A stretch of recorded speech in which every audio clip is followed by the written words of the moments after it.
색소 치료에 대해서 하나하나 이제 시간이 될 때마다 말씀을 드리려고 하는데요. 오늘은 가장 흔하고 가장 치료하기 어려운 기미에 대해서 말씀을 드리려고 합니다.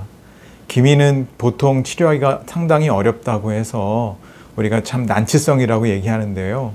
보통 기미라고 사람들이 잘못 착각하는 것들과 또 어디서 다른 데서 기미를 치료했는데 한 번만에 좋아졌다, 싹 없어졌다 이렇게 하면서 이렇게 말씀하시는 환자분들이 계시거든요. 근데 그거는 실질적으로는 기미가 아니고, 기미는 그 자체로 상당히 치료가 오래 걸리고 또 까다롭기 때문에 제가 그런 부분에 대해서 확실하게 좀 오늘 말씀드리려고 합니다.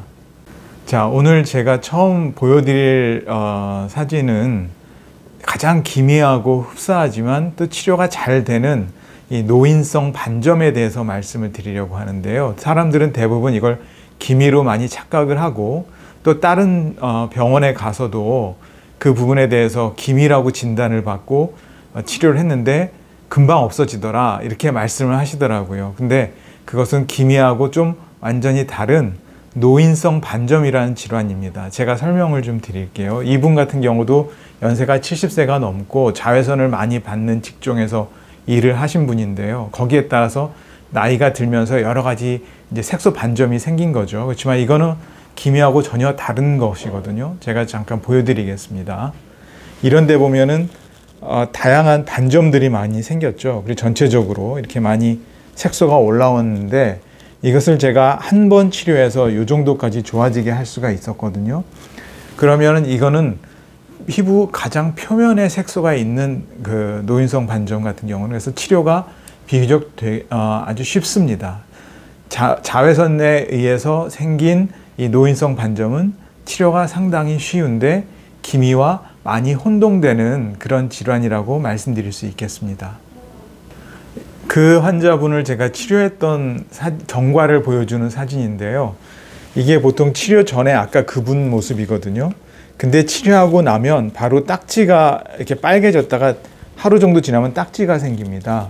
그렇지만 이게 한 2달 정도 지났을 때는 이렇게 많이 깨끗해져 있었죠. 그래서 제가 아까 보여드린 그 사진의 그런 결과를 얻을 수가 있었습니다. 불과 한 번만에 치료했을 때 그렇게 좋아질 수가 있었거든요. 이거는 기미가 아니고 말씀드렸던 노인성 흑자, 노인성 반점, 색소 반점이라고 말할 수가 있습니다. 사람들은 많이 혼동을 하죠. 이게 기미였는데 한 번 치료해서 이렇게 없어졌다. 근데 사실은 기미가 아닙니다. 난치성 기미는 그럼 왜 그렇게 치료가 어려울까요? 그것은 그 원인이 너무 다양하기 때문입니다. 첫 번째는 유전적인 요인이 있고요. 가족력이 있고, 예를 들어서 부모님 중에 기미가 심한 분이 있었다면 자식이 또 그 기미가 심할 가능성이 있죠. 두 번째는 이제 스트레스 반응. 그 피부에 어떤 여러 가지 다양한 스트레스 반응뿐만 아니라 어떤 화장품을 잘못 썼다든지 또는 다른 피부에 어떤 영향이 가는 어떤 스트레스 반응이 지속적으로 생겼을 때도 생길 수가 있고요. 호르몬에 의해서 생길 수 있습니다. 호르몬 변화 때문에. 대표적으로 임신하면서 기미가 심해졌다는 분들도 있고, 또 어떤 호르몬 약을 먹었을 때 심해지는 분들도 있고요. 또 피임약 같은 것도 물론 호르몬제니까 그것 때문에 기미 심해지는 분들도 있고 하거든요. 그래서 이런 호르몬의 변화도 영향을 줄 수가 있습니다. 그 밖에 가장 또 대표적인 게 자외선 때문에도, 자외선을 많이 받았을 때도 기미가 심해질 수가 있잖아요. 그만큼 다양한 어떤 원인에 의해서 기미가 생기기 때문에 그만큼 기미 치료도 어려울 수밖에 없습니다. 근데 기미는 보통은 한 30, 40대 이후에 여성분들에게서 주로 많이 발생을 하는데, 아마도 여성분들이 어떤 호르몬 변화나 이런 것도 훨씬 남자보다 많고요. 다양한 어떤 화장품 같은 것도 너무 자주 바르거나 그래서 자극적인 반응도 많이 생길 수도 있고요.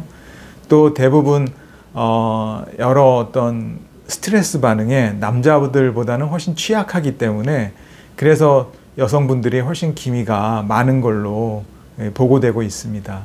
그리고 또 하나, 기미를 치료하는 게 다른 질환들보다는 훨씬 어려운 게 말씀드린 것처럼 여러 가지 원인에 의해서 기미가 발생할 수가 있기 때문에 그것을 치료한다고 하더라도 쉽게 재발할 수가 있습니다. 제가 또 잘 치료했던 환자분이시기도 한데요.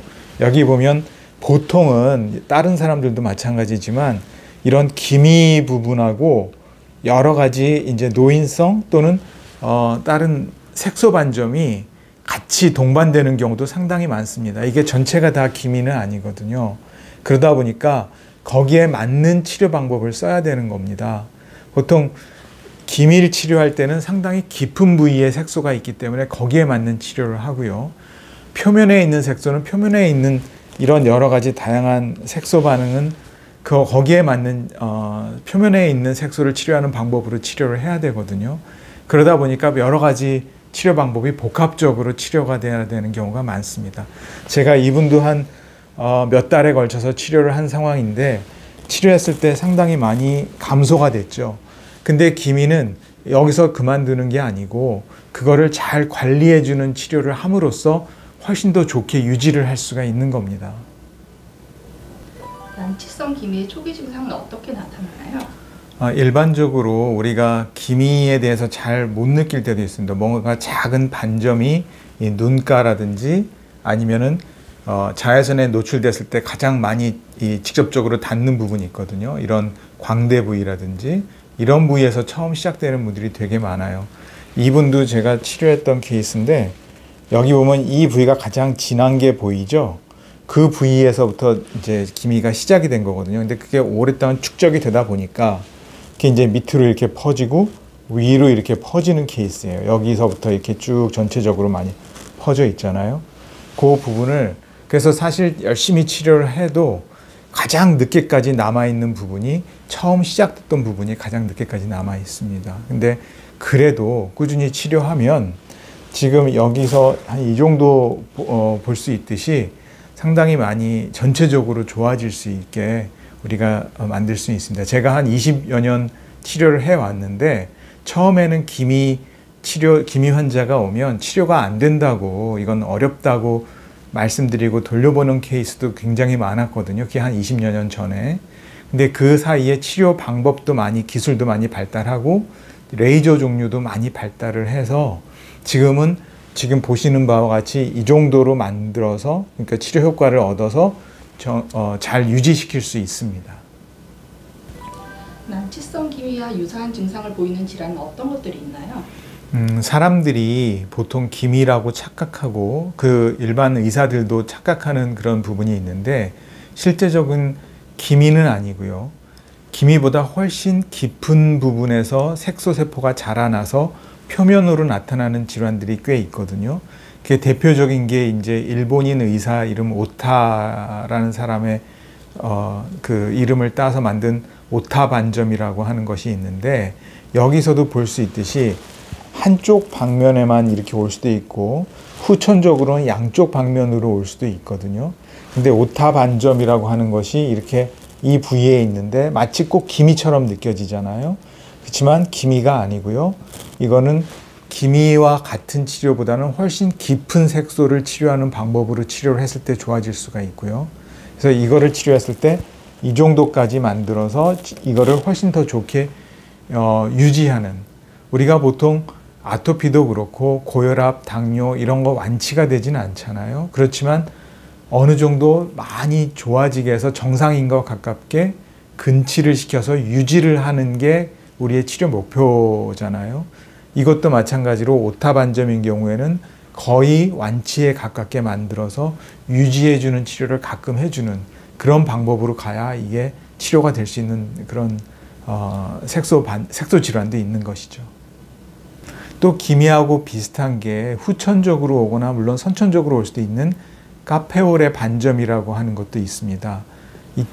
이 학생을 보면 학생 같은 경우는 어린 친구지만 이게 조금 일찍 생긴 타입이거든요. 아니면 선천적일 수도 있고요. 그렇지만 이런 부위에 이렇게 생겼을 때 우리가 조금 이게 성인한테도 생길 수가 있거든요. 그랬을 경우에 기미라고 착각하시는 그런 분들이 있는데 기미가 아니고요. 이거는 카페올의 반점이라고 하는데 그 왜 비슷하게 생겼는데도 불구하고 그 질환을 이렇게 굳이 구별하느냐. 그것은 치료 방법이 약간씩 차이가 나고 또 거기에 따른 치료의 반응도 다르고 예후도 다르기 때문에 저희가 굳이 나누는 겁니다. 이 친구 같은 경우도 이 부분을 색소 치료를 적절한 색소 치료, 색소 레이저 치료를 해서 거의 안 보이게 치료가 됐죠. 근데 이거는 오히려 기미보다 쉬울 수도 있고 어려울 수도 있습니다. 이 방법에 따라서 그 치료 기간도 많이 달라질 수가 있거든요. 그래서 저희가 그렇게 굳이 나누고 또 일반인들이 기미라고 쉽게 혼동할 수 있는 그런 질환 중에 하나입니다. 난치성 기미 치료법으로 현재 가장 효과적인 방법은 무엇인가요? 난치성 기미를 치료하는 가장 중요한 방법은 색소 세포를 파괴하는 그 색소 세포 전용 레이저를 하는 방법이 제일 중요합니다. 제가 잠깐 보여드리면 여기 이 그래프가 있는데 여기는 멜라닌 세포라고 해서 색소 세포에 흡수되는 파장이고요. 이거는 혈관에 흡수되는 파장입니다. 이거는 물에 흡수되는 레이저 파장이고요. 그래서 거기에 따라서 여기에 색소에 가장 적합한 레이저를 사용하는 것이 이 치료의 핵심이고요. 저희가 그거를 또 조합을 잘 컨비네이션을 해가지고 최대한의 효과를 끌어내는 게 우리 피부과 전문의들의 목표라고 할 수가 있습니다. 예를 들어서 여기에 있는 이 빨간 게 이게 혈색소, 그 헤모글로빈에 흡수되는 레이저 파장인데요. 여기에 해당하는 레이저를 쓰면 혈관은 잘 먹어서 혈관이 치료가 잘 되는데 색소에는 잘 안 맞는 경우가 많이 있고요. 또 어떤 경우는 색소에만 잘 먹고 혈관에는 잘 안 듣는 그런 레이저 치료가 있거든요. 근데 그 기미 같은 경우 심한 경우에는 이 얼굴이 붉어지면서 까매지는 두 가지 증상이 같이 오는 환자분들도 있습니다. 제가 나중에 기회가 되면 또 사진을 또 보여드리겠지만 얼굴이 까맣고 빨갛고 두 가지가 다 있어요. 그럴 경우에는 각각에 잘 맞는 레이저 치료를 컨비네이션해서 치료해야 될 경우도 있습니다. 그렇기 때문에 그거는 이제 마치 요리사가 재료를 가지고 요리를 할 때 창의적인 그런 실력을 발휘하듯이 이것도 상당히 경험이 많은 의사가 그 레이저 조합을 잘 함으로써 효과를 많이 볼 수가 있습니다. 치료 중에 환자들이 가장 어려움을 겪는 부분은 무엇인가요? 보통 레이저 치료를 하는 데 있어서 가장 중요한 것은 치료 강도, 치료 지속 효과, 아니면 치료 기간, 이 모든 것이 다 잘 어우러졌을 때 그때 이 치료를 제대로 할 수가 있는데요. 환자분들이 가장 어려워하는 것이 이제 치료 기간이 길어진다는 점 한 가지, 그 다음에 치료 지속 효과가 어느 사람은 많이 길고 어느 사람은 짧아서 금세 재발한다는 거, 그 여러 가지가 이제 좀 환자분들을 괴롭히는 거라고 또 환자분을 낙담시키고 치료를 지속하지 못하게 하는 그런 요인이라고 볼 수가 있는데요. 보통 치료를 하면 우리 기대는, 환자분들의 기대는 만약에 색소가 이만큼 있다고 그러면 이게 쭉쭉쭉쭉 줄어든다고 생각을 하시거든요. 물론 그런 분들도 있지만 제가 겪은 대부분의 환자들은 치료 효과가 이렇게 있다가 확 색소가 심해졌다가 쭉 빠졌다가 다시 심해졌다가 쭉 빠졌다가 이런 과정을 거치면서 전체적으로 줄어드는 경우들이 아주 많거든요. 거의 대부분이라고 볼 수가 있거든요. 근데 그 기간을 환자분들이 인내하고 버텨야 되는데 그거를 가장 어려워 하시더라고요. 근데 그 기간이 지나가야 안정기에 들면서 치료 효과를 지속적으로 좋게 유지할 수가 있거든요. 그래서 무엇보다 가장 중요한 것은 치료하는 의사를 믿고 좀 그거를 인내할 수 있는 그런 노력이 좀 필요하다고 생각합니다.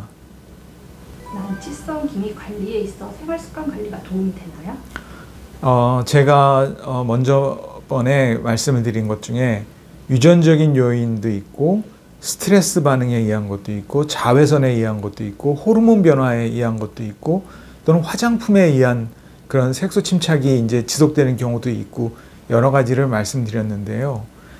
따라서 우리가 유전적인 부분은 어떻게 바꿀 수는 없지만 환경적인 부분, 그런 부분을 개선함으로써 기미를 미리 좀 예방하거나 또는 생기는 강도를 줄일 수는 있거든요. 자외선을 잘 차단한다는 거, 되도록이면 내 몸이나 정신적인 어떤 스트레스 반응을 줄인다는 거, 호르몬제 같은 거 가급적이면 안 드시거나 뭐 이런 것도 중요하고, 또 하나는 뭐 화장품, 자기에게 맞지 않는데 남들이 좋다고 해서 무리하게 화장품을 사용하는 거, 이런 것들은 좀 피하는 게 아무래도 도움이 될 것 같습니다. 지금까지 그 난치성 기미 치료에 대해서 말씀을 드렸는데요. 아무튼 기미 치료는 조금 어렵고 또 치료 기간도 길지만 아주 적절한 치료를 잘 받으면 치료가 잘 될 수 있고 잘 유지될 수 있다고 제가 말씀을 드리겠습니다. 아무쪼록 건강하시고, 또 제가 다음 시간이 될 때마다 또 다른 색소 질환에 대해서 잘 설명을 또 드리는 기회를 갖도록 하겠습니다. 감사합니다.